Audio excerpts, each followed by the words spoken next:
नमस्कार, मैं हजूम खान। दिन भर की खबरों में सबसे पहले डाल दिया नजर आज के मुख्य समाचारों पर। मंडी का निरीक्षण करने पहुंची कलेक्टर को बताई गिरदावरी ने निकलने की पीड़ा। गिरदावरी संबंधी समस्या का समाधान न होने पर कलेक्टर ने की अधिकारियों की खिंचाई। लिटिल फ्लावर कॉन्वेंट स्कूल प्रबंधन जिला स्तरीय खिलौना बैंक में भेंट किए खिलौने। कलेक्टर की प्रेरणा से आगे आया स्कूल प्रबंधन। जान से मारने की नियत से जेसीबी व ट्रैक्टर लोडर चढ़ाने का प्रयास। महिला ने कॉलोनाइजर वगैरह के खिलाफ की कानूनी कार्रवाई करने की मांग। आरयूबी निर्माण कार्य अंतिम चरण में, मई माह में होगा शुरू। सिंगल स्पान का इंडस्ट्रियल शेड लगाकर कवर किया गया है आरयूबी। समर्थन मूल्य पर सरसों की सरकारी खरीद बिना शर्त शुरू करने की मांग।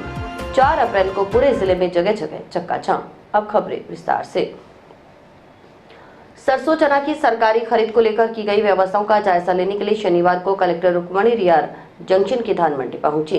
धान मंडी का निरीक्षण करने के दौरान किसान प्रतिनिधियों व किसानों ने ऑनलाइन गिरदावरी ने निकलने का दुखड़ा कलेक्टर के समक्ष रोया। इस समस्या का जल्द समाधान कर राहत पहुंचाने की गुहार लगाई। जिला कलेक्टर रुक्मणी रियार सिहाग मौके पर पहुंच मौजूद किसानों की पीड़ा के प्रति संवेदनशीलता दिखाते हुए उन्होंने इसको लेकर उसी समय पैदल ही धान मंडी में स्थित ए मित्र कियोस्क पर पहुंची। कलेक्टर ने कियोस्क संचालक को साथ आए 3 किसानों की गिरदावरी निकालने को कहा, लेकिन ऑनलाइन गिरदावरी नहीं निकली। इस पर कलेक्टर ने नाराजगी जाहिर करते हुए मौके पर मौजूद राजफेड के अधिकारियों को लताड़ लगाई।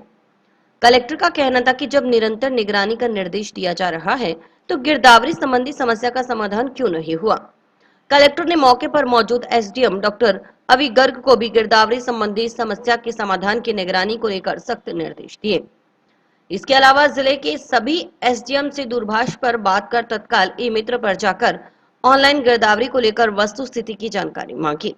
साथ ही ऑनलाइन गिरदावरी निकलने में किसानों को किसी प्रकार की दिक्कत न आने के निर्देश भी दिए। मीडिया से बात करते हुए कलेक्टर रुक्मणी रियार ने बताया कि शनिवार से सरसों चना की सरकारी खरीद शुरू होने के दृष्टिगत मंडी का निरीक्षण किया गया।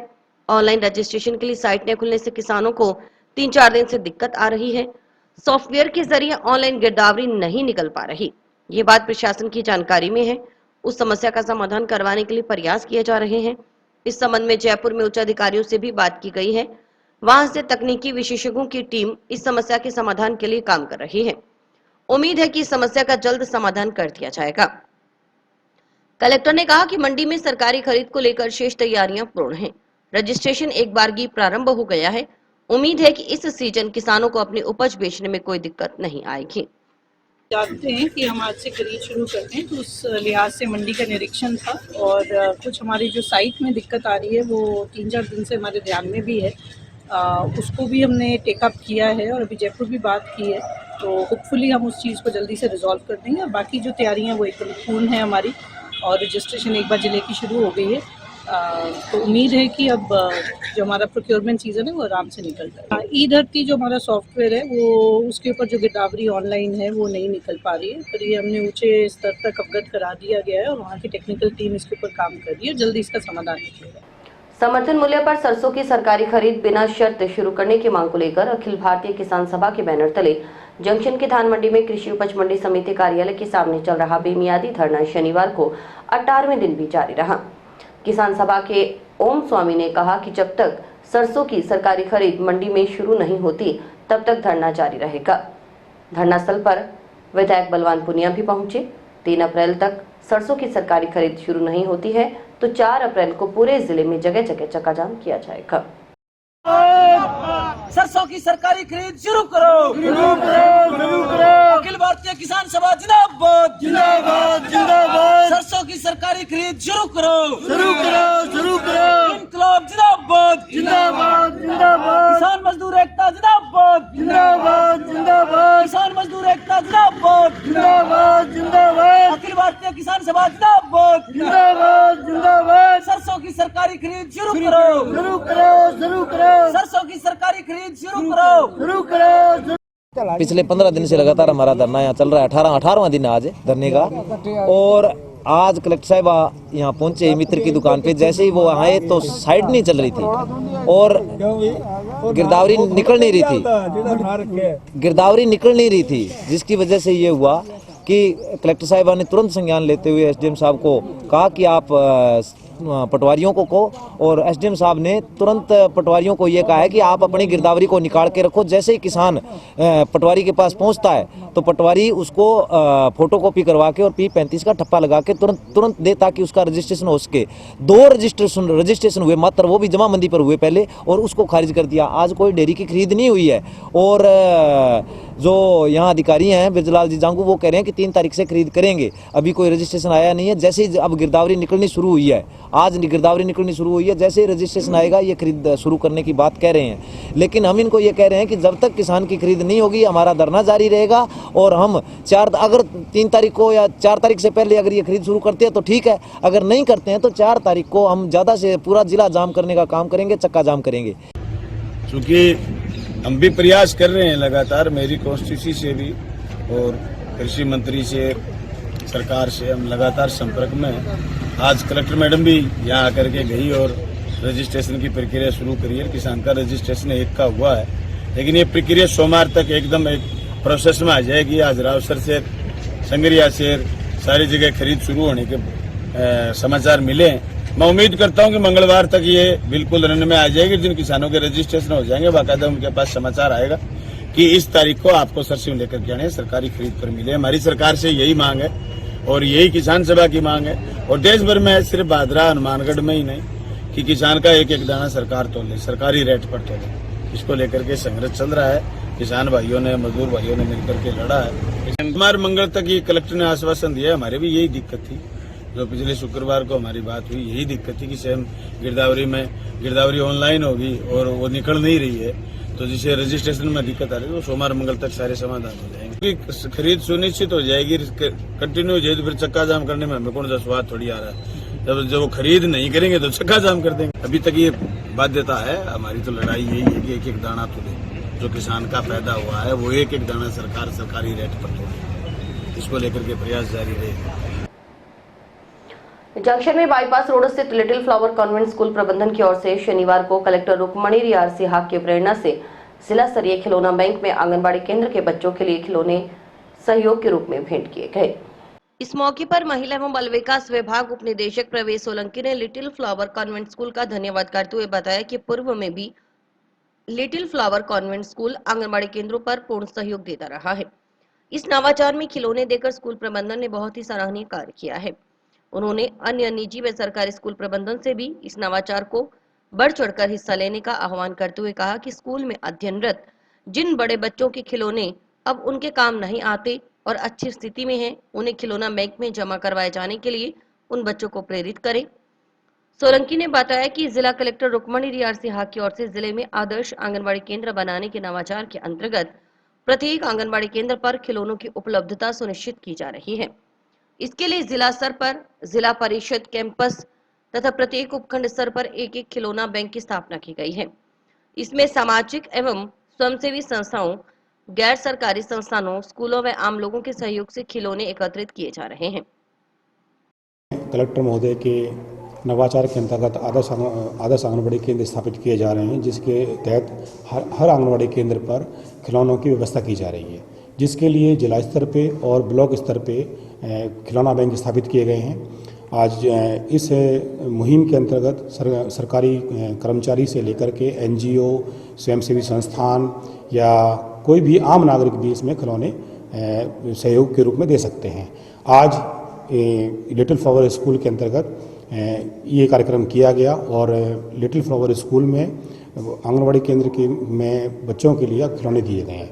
मैं सभी आपके माध्यम से सभी से अपील करना चाहता हूं कि जितने भी स्कूल हैं वो जो उनके बच्चे बड़े हो चुके हैं, उन बच्चों के जो खिलौने काम में नहीं आ रहे हैं और वो सही कंडीशन में हैं, वो अधिक से अधिक सहयोग करके आंगनबाड़ी केंद्रों के लिए जो स्थापित खिलौना बैंक है उसमें दान में दें, और जिससे कि जो हमारे आंगनबाड़ी केंद्र के बच्चों के लिए पर्याप्त मात्रा में खिलौने हो सके। और मैं लिटिल फ्लावर कॉन्वेंट स्कूल का बहुत बहुत धन्यवाद करता हूं कि ये इस मुहिम में स्वयं प्रेरणा से आगे आए। लिटिल फ्लावर कॉन्वेंट स्कूल के प्रिंसिपल फादर बेनी टॉमस ने बताया कि उन्हें कलेक्टर के आह्वान पर प्रार्थना के समय बच्चों को अपनी अच्छी हालत के खिलौने आंगनबाड़ी केंद्रों पर देने के लिए विद्यालय में लाने के लिए प्रेरित किया गया। बच्चे भी अपने अच्छे खिलौने जिन्हें वे उपयोग में नहीं लेते हैं उन्हें लेकर आए। उन खिलौनों को जिला स्तरीय खिलौना बैंक के लिए भेंट किया गया। उन्होंने कहा कि बच्चों का बौद्धिक और शैक्षणिक विकास करना हम सभी की जिम्मेदारी है। सभी स्कूलों को आगे आकर इस तरह के कार्यक्रमों में बढ़ चढ़कर हिस्सा लेना चाहिए। साथ ही उन्होंने आंगनबाड़ी केंद्रों के लिए आगे भी सहयोग देने का आश्वासन दिया। इस मौके पर स्कूल के प्रबंधक फादर शान जोसेफ, उप प्राचार्य सुनीता व महिला एवं बाल विकास के सहायक सांख्यिकी अधिकारी अरुण शर्मा भी मौजूद रहे। हमारा जिला महोदय कलेक्टर साहब ने हम सबको बताया कि हमारे आंगनवाड़ी बच्चों के लिए कुछ ना कुछ दे दे। हमने यही सोचा कि हमारे बच्चे जिनके पास काफ़ी ऐसे खिलौने वगैरह होते हैं, बच्चे बड़े होते हैं लेकिन उनके पास अच्छे चीज़ें होते हैं। हमने स्कूल के अंदर असेंबली के समय में एक बार बताया कि और टीचरों को भी बताया कि ऐसा जो चीज़ हम उनके घर में पड़े हैं वो लेके आने के लिए काफ़ी बच्चों ने योगदान पाया, काफ़ी पेरेंट्स ने भी मदद किया, टीचर लोग भी सब मिलके ये हुआ है। जब हमने हमारा कलेक्टर साहब को इसके बारे में बताया वो भी बड़ी खुश हो गई और वो आगे के कार्रवाई के लिए हमको बताया। इसलिए हम ये सब हमारा जो जिला अधिकारी लोगों को देना चाहते हैं। हम सबको धन्यवाद भी देना चाहते हैं। कॉलोनाइजर की ओर से जेसीबी मशीन व ट्रैक्टर लोडर सहित कॉलोनी में भेजे गए कारिंदों पर धक्का मुक्की करने, जान से मारने की नियत से जेसीबी व मशीन ट्रैक्टर लोडर चढ़ाने का प्रयास करने, बिना पूर्व सूचना घर के आगे बनी चौकी तोड़ने का मामला सामने आया है। इस संबंध में एक महिला ने मुकदमा दर्ज करवाने के लिए शनिवार को जंक्शन पुलिस थाना में परिवार सौंपा। गोयल स्ट्रीट कॉलोनी निवासी सुमित्रा देवी ने आरोप लगाया कि कॉलोनाइजर पिंटू गोयल, दीपक गोयल की ओर से कॉलोनी में दादागिरी व मनमर्जी की जा रही है। कॉलोनाइजर को पूर्व में कई बार अवगत करवाया गया लेकिन मकानों के आगे पानी एकत्रित हो जाता है, इससे मकानों को नुकसान हो रहा है, लेकिन सुनवाई नहीं हुई। सुमित्रा देवी के अनुसार शुक्रवार दोपहर को कॉलोनाइजर ने 20-25 मजदूरों के साथ अपने कुछ लोगों को भेजा। इन लोगों ने बिना किसी नोटिस से पूर्व सूचना के जेसीबी मशीन व ट्रैक्टर लोडर के जरिए घरों के आगे बनी चौकी तोड़ दी, शिवलिंग को चकनाचूर कर दिया, बेलपत्री व अन्य पौधों को भी तोड़ दिया गया। इस घटना के समय वह घर पर अकेली थी। जब उसने इस कार्रवाई का विरोध किया तो इन लोगों ने उस पर भी जेसीबी व ट्रैक्टर लोडर चढ़ाने का प्रयास किया और धक्का मुक्की की। इन्होंने जेसीबी मशीन व ट्रैक्टर लोडर के जरिए उनकी संपत्ति को नुकसान पहुंचाया। सुमित्रा देवी ने कॉलोनाइजर के अलावा जेसीबी मशीन व ट्रैक्टर लोडर चलाने का प्रयास व धक्का मुक्की करने वाले लोगों के खिलाफ मुकदमा दर्ज कर कानूनी कार्रवाई करने की मांग की है।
हमारा मकान Goyal state colony, Sangaria road, Ganpati petrol pump के पास है। दोपहर 2 से 3 बजे की घटना है। पिंटू दीपक गोयल ने संदीप और आलोक के बेटे और 20-25 लोगों को भेजकर जेसीबी और ट्रैक्टर लोडर से हमारे मकान के पास तोड़फोड़ की। हमारी कोई समस्या वह सुनाई नहीं करता। मकानों के पास पानी भर जाता है और स्पष्ट जवाब दे देता है। वो मैं घर पे अकेली थी, मेरे पति सरकारी जॉब में हैं जो कि ड्यूटी पे गए हुए थे, जिसका इन्होंने फ़ायदा उठाया और मेरे साथ हाथापाई की, धक्का मुक्की की। मेरे ऊपर जेसीबी मशीन चढ़ा देते, ट्रैक्टर लोडर से मेरे को ऊपर उठा दिया गया। इन्होंने मेरी जान की परवाह भी नहीं की और मेरे सामान का नुकसान कर गए। मैंने वहाँ पे बेलपत्र शिवलिंग स्थापित किया था, उसको भी यह चकनाचूर कर गए। मुझे बहुत ज़्यादा दुख है इस बात का कि इन लोगों ने बिना कोई नोटिस दिए मेरे सामान का नुकसान किया पिंटू आज अपनी दादागिरी दिखा रहा है, तानाशाही दिखा रहा है। बहुत ज़्यादा नुकसान किया। हमने 100 नंबर डायल करके पुलिस को भी बुलाया। पुलिस प्रशासन मौके पर पहुंच के वहां पे सारा कार्रवाई देख कर गई जी। थाने में एप्लीकेशन दी, सभी उनके खिलाफ हैं। वो कह रहे हैं अगर 100 मामले आ रहे हैं तो उसमें से ज़्यादा पिंटू दीपक गोयल के आ रहे हैं, जो कि कॉलोनियों में बहुत ज़्यादा परेशानी का कारण बनता जा रहा है। टाउन के राजकीय नेहरू मेमोरियल स्नातकोत्तर महाविद्यालय का वार्षिकोत्सव व पारितोषिक वितरण समारोह शनिवार को आयोजित हुआ। प्राचार्य डॉक्टर प्रदीप मोदी की अध्यक्षता में आयोजित कार्यक्रम के मुख्य अतिथि विधायक चौधरी विनोद कुमार, अति विशिष्ट अतिथि भादरा विधायक बलवान पुनिया व जिला प्रमुख कविता मेघवाल थी। विशिष्ट अतिथि के रूप में रघुवीर सिंह वर्मा ने शिरकत की।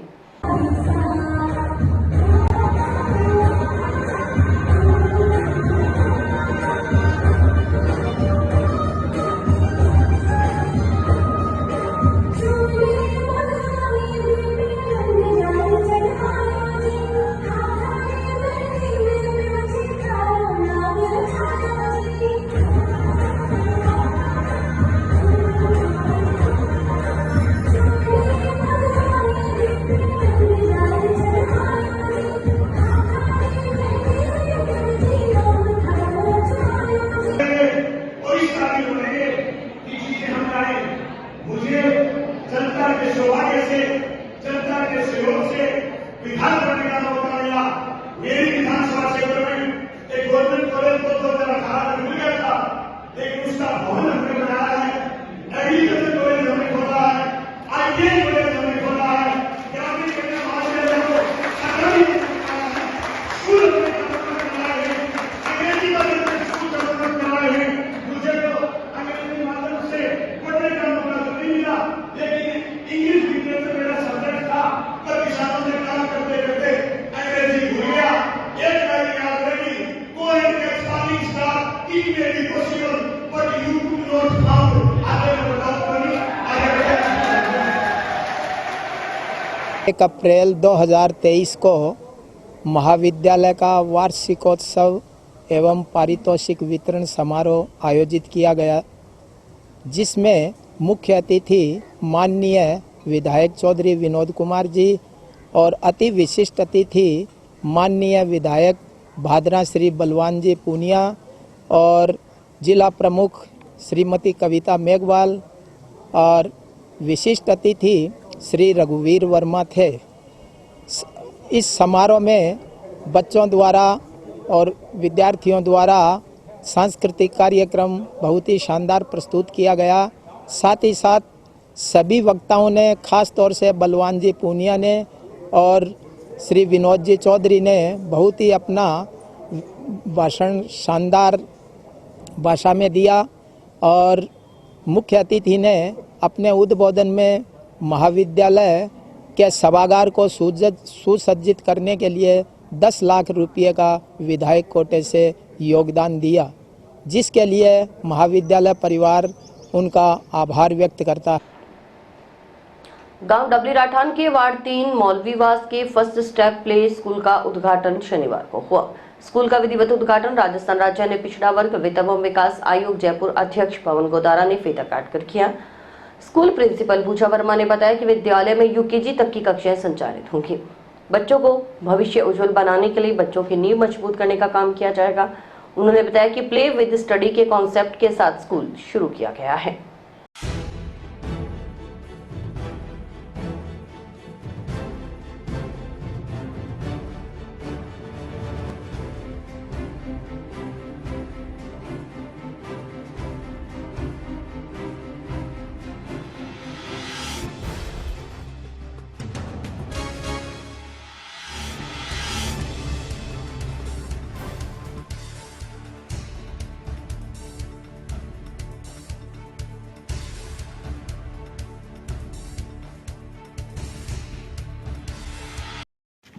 इस शुभारंभ के मौके पर शहीद भगत सिंह स्कूल के व्यवस्थापक बलराम वर्मा जी और प्रिंसिपल पूजा वर्मा जी को बधाई देता हूँ।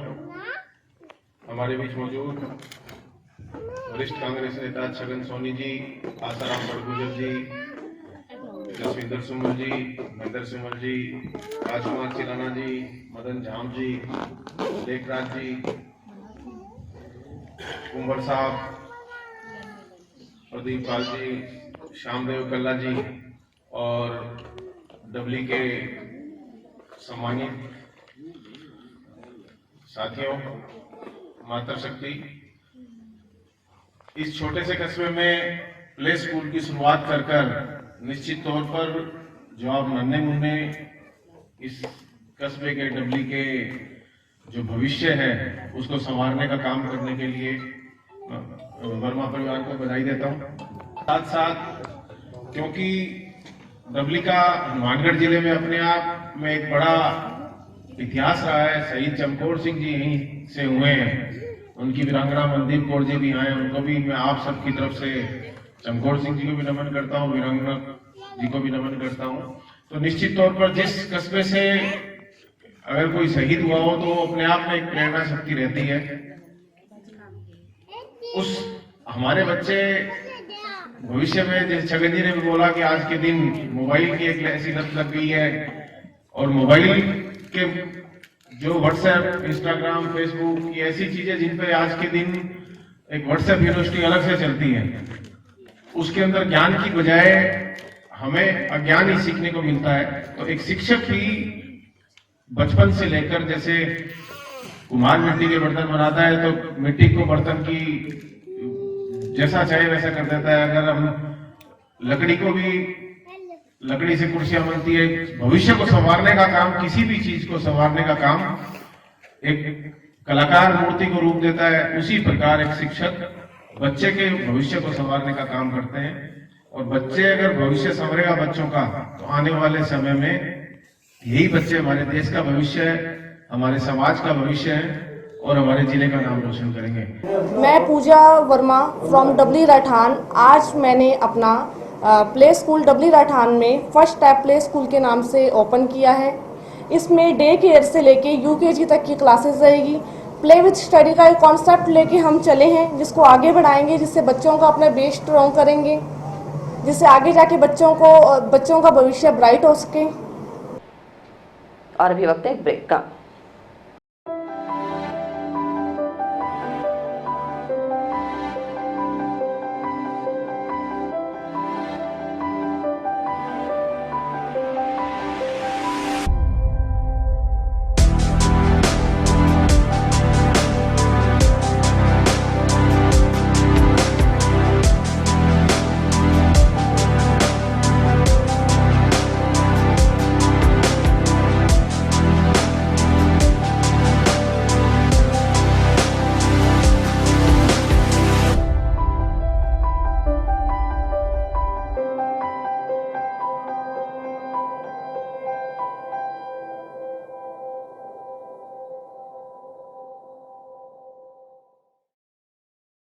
जंक्शन से श्री प्रजापति धर्मशाला में अमर बाल शहीद रामचंद्र विद्यार्थी प्रजापति की जयंती शनिवार को मनाई गई।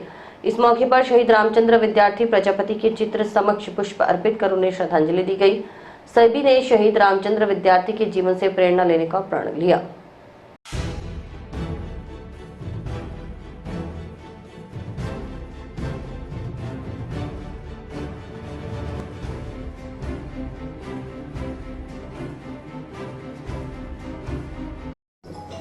बाल अमर शहीद रामचंद्र विद्यार्थी प्रजापति की हम बर्थडे मना रहे हैं और सर्व समाज के लोग यहाँ श्री प्रजापति धर्मशाला हनुमानगढ़ में एकत्रित हुए हैं। और ये सबसे कम उम्र के रामचंद्र विद्यार्थी जो थे, सबसे कम उम्र के बाल शहीद थे। 14 साल 3 महीने की उम्र में शहीद हो गए थे। और ये यूपी के देवरिया ज़िला नूतन हाथगढ़ गांव के रहने वाले थे और इनका जन्म 1 अप्रैल 1929 को हुआ और ये 14 अगस्त 1942 को शहीद हो गए। उस समय भारत छोड़ो आंदोलन पूरे जोरों पर था और रामचंद्र विद्यार्थी अपने साथियों के साथ उपखंड मजिस्ट्रेट जो के झंडा ईस्ट इंडिया कंपनी का लगा था उसको उतार कर तिरंगा झंडा फहराया और उस पर मजिस्ट्रेट साहब ने आदेश दिए गोलियां बरसाई जाए। उस समय 14 अगस्त 1942 को छोटी सी उम्र में अमर बाल शहीद रामचंद्र विद्यार्थी शहीद हो गए, उनकी याद में हर वर्ष 1 अप्रैल को हम उनका जन्मदिन मनाते हैं। और आज हमने प्रजापति धर्मशाला में सभी सर्वजनों के साथ ये शहीद रामचंद्र विद्यार्थी का जन्मदिन मनाया है। नोहर क्षेत्र के गांव नहराना में एक दलित युवक पर चाकू से हमला करने के मामले में पुलिस द्वारा बरती गई लापरवाही के विरुद्ध भीम आर्मी की ओर से नोहर पुलिस थाने के समक्ष धरना दिया गया। धरने पर बहुजन समाज के अनेकों कार्यकर्ता बैठे। स्थानीय पुलिस प्रशासन, होश में आके काम करो, पुलिस प्रशासन मुर्दाबाद, स्थानीय विधायक मुर्दाबाद। तो मैं यहाँ के प्रशासन को, विधायक को, सबको अवगत करवा देना चाहता हूँ और एसपी महोदय जी को भी अवगत करवा देना चाहता हूँ कि ये घटना नहराना गांव की है। जो कालीराम मेघवाल है उसके ऊपर कातिलाना हमला हुआ था और वो एक मनचला लड़का है जो मतलब दलित मोहल्ले में जाकर के बाइक तेज से घुमाना, सीटियाँ बजाना और लड़कियों की फ़ोटो वगैरह खींचना, इस तरीके की हरकत करता था। तो जब हमने उनको समझाने की कोशिश की, पीड़ित परिवार ने उनको समझाया था पहले भी आप इस तरीके से ऐसी घटना मत करो, ऐसा माहौल मत बनाओ, समाज का सौहार्द खराब होता है, हमारी भी इज्जत है समाज के अंदर। तो वो लड़का हमेशा इनको धमकी देते आ रहा था। लेकिन एक दिन उन्होंने 24 तारीख को घात लगा कर बैठे थे और कालूराम पे हमला कर दिया और उसने चाकू से 3 बार हमला किया। जो उसके चाकू उसके पेट के छूता हुआ निकल गया। अगर वो चाकू पेट में लग जाता तो लड़का वहीं पे मर जाता। उसके बाद में पीड़ित परिवार यहाँ थाने में आता है। तो यहाँ आने के बाद भी प्रशासन के, पुलिस डिपार्टमेंट के 1-2 आदमी थे जिन्होंने उनके साथ बुरा व्यवहार किया। इनके ऊपर ही दबाव बनाया गया कि मुकदमा दर्ज न मत करवाओ, राजीनामा कर लो, आपका मुकदमा दर्ज नहीं होगा, हम ऐसे कर देंगे। इनको धमकियाँ दी गई थी। तो 24 तारीख को जब ये हमारे संपर्क में आए तो भीम आर्मी ने वहाँ जाकर के मौके जाकर के वारदात को पीड़ित परिवार के सामने जो भी उन्होंने बताया उस मामले को संज्ञान में लिया। डिप्टी साहब से मुलाकात करी तो उन्होंने आश्वासन दिया कि हम इस मामले की अच्छे से तहकीकात करेंगे। लेकिन 27 तारीख को 24 से 27 तारीख को एफआईआर दर्ज होती है। उसके बाद में अभी तक इस मामले में कोई दोषियों की गिरफ्तारी नहीं हुई है और वो मनचले वैसे ही धमकियां देते आ रहे हैं पीड़ित परिवार को। नोहर में एक और जहां चिकित्सकों की हड़ताल के चलते मरीज लगातार परेशान हो रहे हैं, वहीं नोहर के उप जिला चिकित्सालय में दर्जनों चिकित्सक होने के बावजूद भी अपनी ड्यूटी से नदारद रहते हैं, जिस कारण मरीजों को और अधिक परेशानी का सामना करना पड़ता है।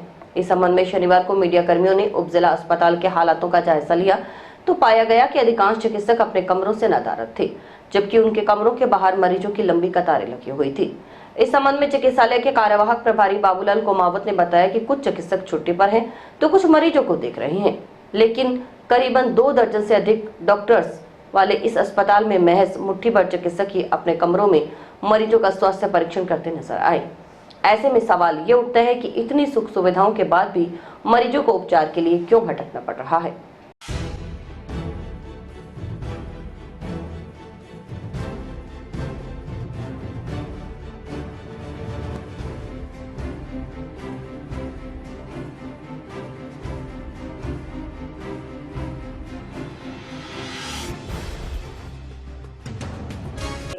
400 पर्ची के आसपास अपना ओपीडी का हुआ है और यूजुअली अपने नॉर्मल दिनों में देखें तो लगभग 1000 के आसपास पर्चियाँ इन दिनों पे हमारे ओपीडी रह रहा है।